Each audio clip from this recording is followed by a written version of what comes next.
Wagulachi wa anytime. Read.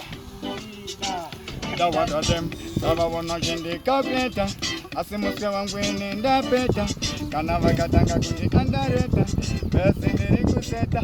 Kana ndekatitacha bora chingo bataiwe. Ari masaga vese varkupataiwe. Chiona nasi vunza ndinoitaini. Vese vanobuda goita.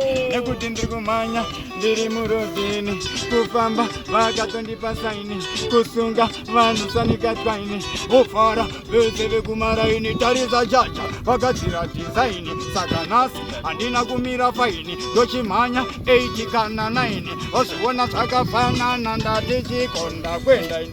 Ndakwenda ini. Ndofia vatenda ndatavura ndakwenda. Ndofia vafenda pachokwadi ndakwenda. Ndati ndakwenda. Ndofia vafenda ndavachuna ndakwenda. Ndofia vafenda ndawananem ndamubabaisa vangu simba.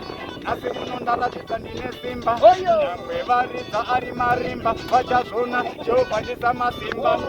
Ndamubabaisa mkomapedzi. Asi uno kwakupera kwemwedzi. Ndoyenda zimba masekenzi. Ndontora masenzi. Babhaikule vangu Jairos.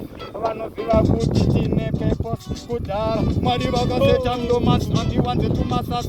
Nyangwe ndakadhakwa negasi chihombori. Nyangwe zvikazikune mabori. Vauze kuti handisigodobori. Ndarova ini mina wari ndichivachuna.